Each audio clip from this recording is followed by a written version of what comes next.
नमस्कार मित्रों, RSS the great YouTube channel के इस नए वीडियो में आपका स्वागत है।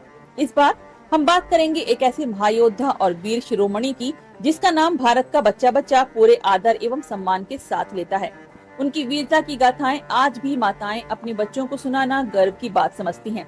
एक ऐसा राजपूत राजा जिसने जंगलों में रहना पसंद किया लेकिन कभी मुगलों की अधीनता स्वीकार नहीं की।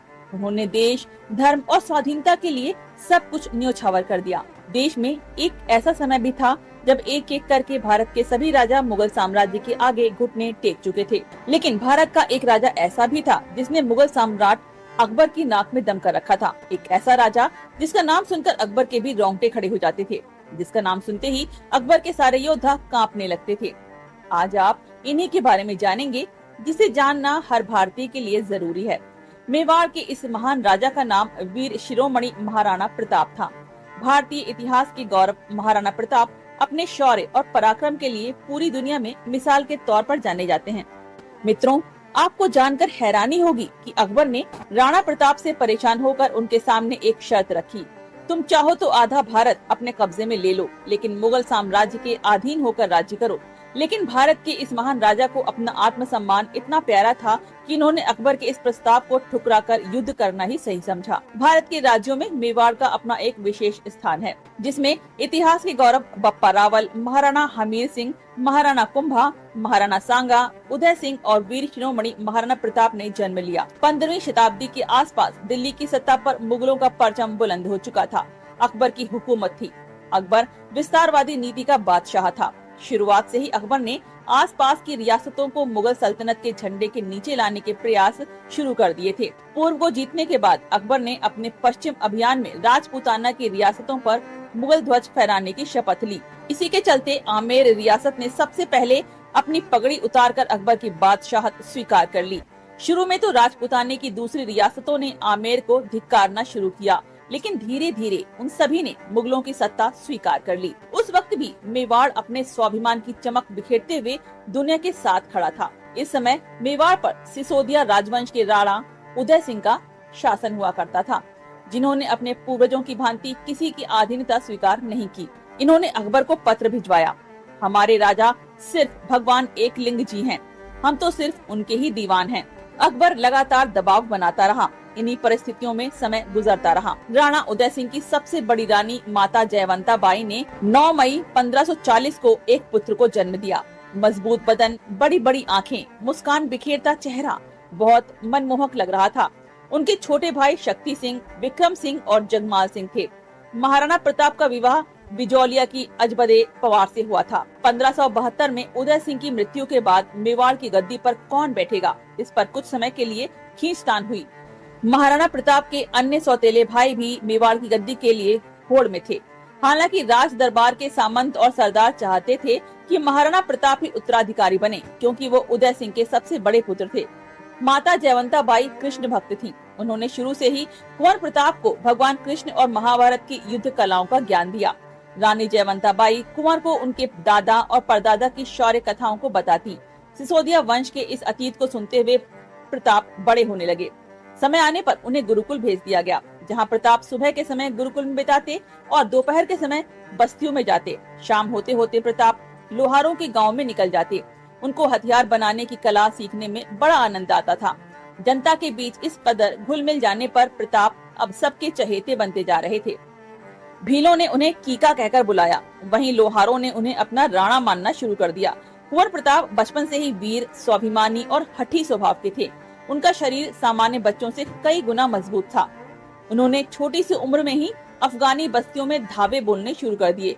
मेवाड़ से होकर गुजरने वाली मुगल सेना पर वो गुलेल से हमला करते थे।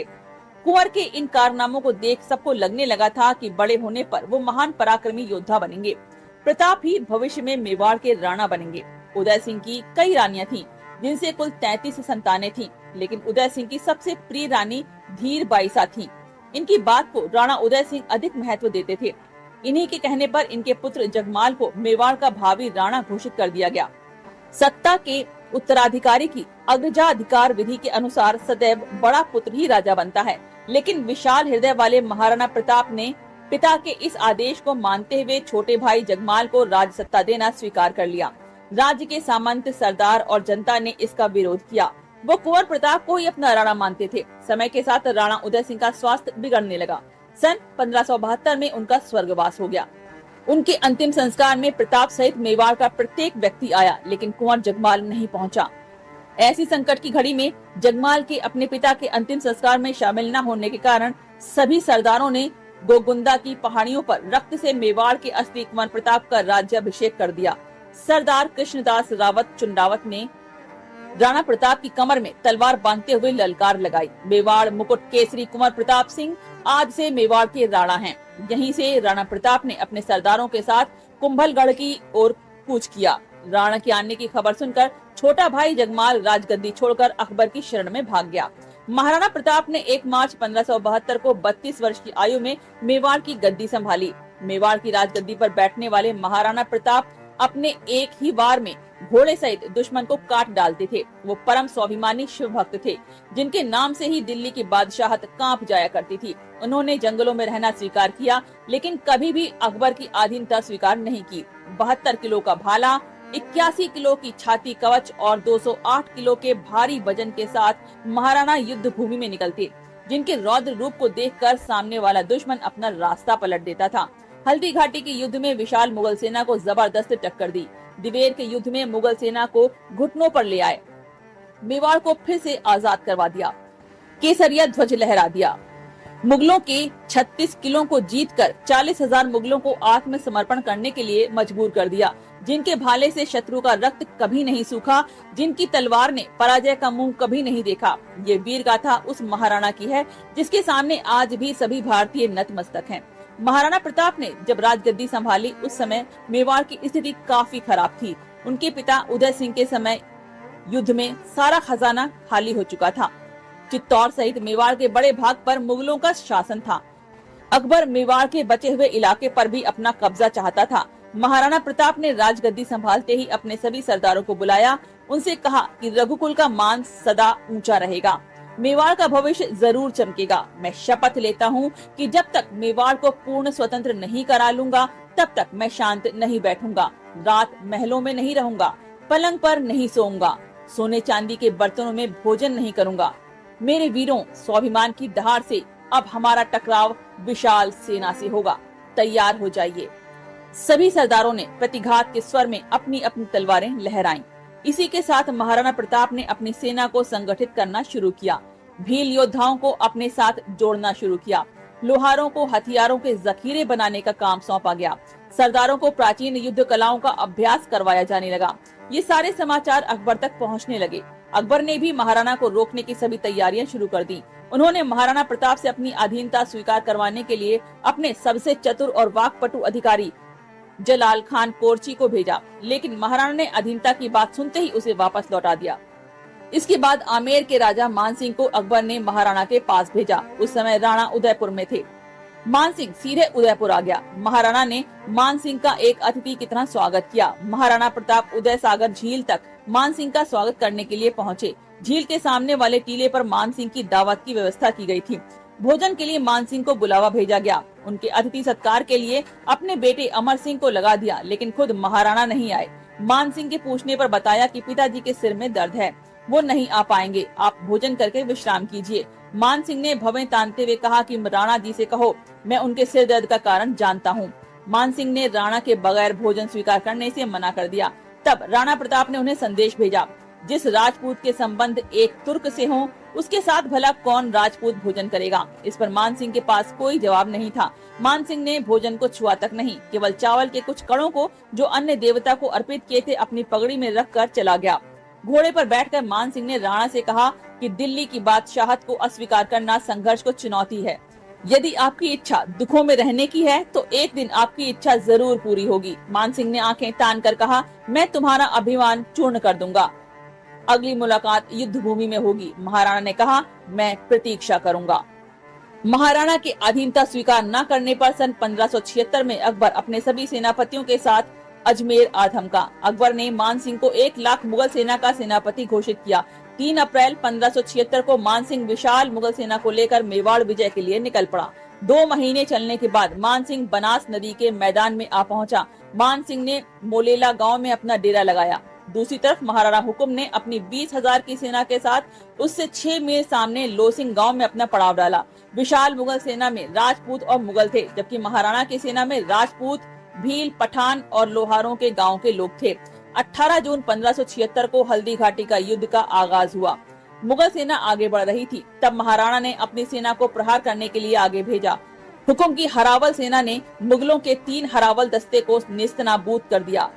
इस घनघोर हमले से घबराकर मुगल सेना का हरावल दस्ता लूरकरण के नेतृत्व में भेड़ों के झुंड की तरह भाग निकला। अब मेवाड़ और मुगल सेना आमने सामने थी। तभी हिंदू विराट शिरोमणि महाराणा प्रताप ने युद्ध भूमि में प्रवेश किया। राणा के युद्ध में आते ही मुगल खेमे में दहशत का माहौल फैल गया। महाराणा जिस ओर बढ़ जाते वहां शत्रुओं की लाशों के ढेर लग जाते। मुगलों ने पहली बार महाराणा प्रताप को देखा था, इससे पहले सिर्फ उनका नाम ही सुना था। प्रताप हाथ में तलवार लेकर जब चलते थे तो लगता था मानव दुश्मन की सेना को अकेले ही ले डूबेंगे। उनके चेहरे पर सदैव गुस्से की लकीरें चमकती रहती थीं। महाराणा प्रताप की सेना ने 3 घंटों में ही लाशों के ढेर लगा दिए। घबराई हुई मुगल सेना भागने लगी। मुगलों को भागते देख हरावल सेनापति मेहतर खान जोर जोर से चिल्लाया, बादशाह अकबर खुद विशाल सेना लेकर युद्ध भूमि में आ रहे हैं। ये सुनकर मुगल सेना सोच में डूब गई। भागे तो अकबर मार देगा, लौटे तो राणा मार डालेगा। महाराणा प्रताप युद्ध भूमि में मान सिंह को ढूंढने निकले, जिसने कहा था कि अगली मुलाकात युद्ध भूमि में होगी। मान सिंह हाथी पर बैठा था। राणा ने बड़े वेग से चेतक के अगले पैरों को हाथी के मस्तक पर टिका दिया।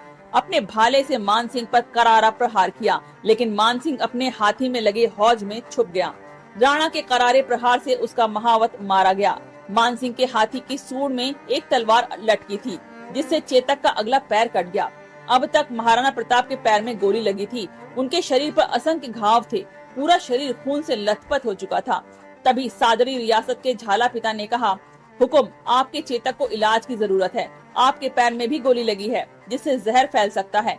आपको वैद्य के पास जाना चाहिए। महाराणा प्रताप अपने घोड़े चेतक को पुत्र की तरह प्यार करते थे। उन्होंने झाला पिता को मेवाड़ का राजछत्र दिया। उनसे कहा, सेना को पूरा नेतृत्व देना। उन्होंने स्वयं चेतक पर सवार होकर युद्ध को पूरी तरह से पहाड़ियों की ओर मोड़ लिया। यहाँ भीलों ने युद्ध का मोर्चा संभाल लिया। मुगलों को अब एक नई टक्कर मिली। महाराणा प्रताप चेतक को लेकर पर्वतों की ओर निकल पड़े। यहाँ चेतक ने 26 फीट की गहराई को कूदकर पार कर लिया। बलीचा गांव में चेतक घायल होकर नीचे गिरकर बेहोश हो गया।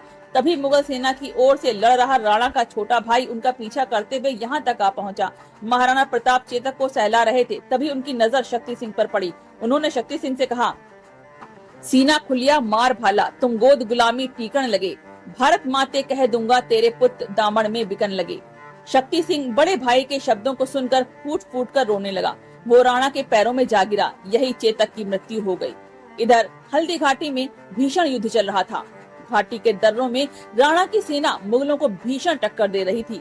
अंत में मान सिंह ने हल्दी घाटी के दर्रों में जाने की बजाय मुगल सेना को वापस अजमेर चलने का आदेश दिया। अकबर की सेना का गर्व मेवाड़ी सेना ने चूर चूर कर मिट्टी में मिला दिया था। हल्दी घाटी के भयानक युद्ध के बाद महाराणा प्रताप कुंभलगढ़ आ गए। इस विनाशकारी युद्ध का पासा राणा के पक्ष में था। इस समय तक उनका खजाना खाली हो चुका था। हल्दी घाटी युद्ध के 4 महीने बाद ही फिर अकबर ने शहबाज खान के नेतृत्व में भारी सेना कुंभलगढ़ पर कब्जा करने के लिए भेजी। हल्दी घाटी के युद्ध के बाद मेवाड़ की सेना के लिए युद्ध भारी था, इसलिए महाराणा प्रताप ने किले को त्याग दिया।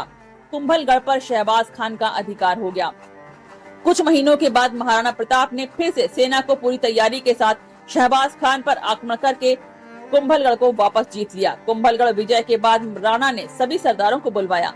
महाराणा ने सिंध की तरफ धन जुटाने और विशाल सेना को संगठित करने के लिए कूच किया, ताकि अकबर पर सीधा हमला किया जा सके। इसी रास्ते में 2 बार शहबाज खान को पराजित करके वापस लौटने पर मजबूर कर दिया। गुजरात पहुंचने के बाद राणा ने अपना डेरा ग्राम चुलिया में लगाया। यहाँ परम दानवीर भामा शाह ने अपना खजाना खोल दिया। उन्होंने महाराणा प्रताप को 25 लाख की सहायता दी। इतनी बड़ी रकम पाकर राणा सेना की तैयारी में जुट गए। महाराणा प्रताप ने चंदू जाने की बजाय मेवाड़ की तरफ रुख किया। सन 1582 में राणा दीवेर के दर्रों में मुगल सेना पर आंधी के समान टूट पड़े। राणा रुद्र रूप धारण कर चुके थे। उन्होंने अपने सामंतों को आदेश दिया कि किले को चारों तरफ से घेर लें, कोई बचकर नहीं निकलना चाहिए। तभी राणा के पुत्र अमर सिंह ने अकबर के चाचा सुल्तान खान पर भाला फेंका, जो सुल्तान सहित घोड़े के आर पार निकल गया। यहाँ 36,000 मुगलों ने महाराणा के सामने आत्मसमर्पण कर दिया। महाराणा ने दीवेर के किले पर केसरिया ध्वज लहरा दिया। हार से बौखलाए अकबर ने सन 1584 में राणा को बंदी बनाने के लिए जगन्नाथ खचवाहा को भेजा। वो भी पूरी तरह से पराजित हुआ। इसी के बाद महाराणा ने कमल मीर के किले को जीत लिया। इन्हीं लगातार जीतों के बाद 1585 में महाराणा प्रताप ने चावंड को जीतकर उसे अपनी राजधानी बनाया। इसके बाद राणा ने एक एक करके मुगलों के 32 किलों को जीतकर अकबर की नींद हराम कर दी। मान सिंह से उसके देशद्रोह का बदला लेने के लिए अपनी सेना के साथ आमेर के मालपुरा पर आक्रमण किया। यहाँ उन्होंने मान सिंह की बेशुमार दौलत को अपने कब्जे में ले लिया। अकबर ने स्वीकार कर लिया था कि राजपुताने के इस शेर को कोई कैद नहीं कर सकता। उसने महाराणा प्रताप को ना छेड़ने में ही अपनी भलाई समझी। इसके बाद 12 वर्षों तक महाराणा प्रताप ने ऐसा शासन किया कि मेवाड़ के व्यापार को 4 चांद लग गए। मेवाड़ की खोई चमक वापस लौटने लगी। महाराणा प्रताप का निधन 19 जनवरी 1597 को हुआ। उनके बाद उनके सबसे बड़े बेटे अमर सिंह ने राजगद्दी संभाली।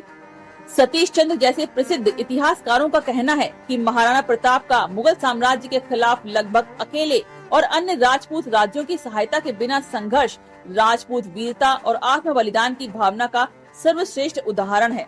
महाराणा प्रताप की देशभक्ति और अमर स्वाभिमान ने हर भारतीय के मन में उनके लिए अपार सम्मान जागृत किया। तो मित्रों, हमारा ये वीडियो आपको कैसा लगा, कमेंट करके ये बात हमें जरूर बताइएगा। और जाते जाते इस चैनल को सब्सक्राइब और लाइक करना बिल्कुल ना भूलिएगा। और अगली वीडियो की सूचना के लिए बेल आइकन को जरूर दबाएं। धन्यवाद।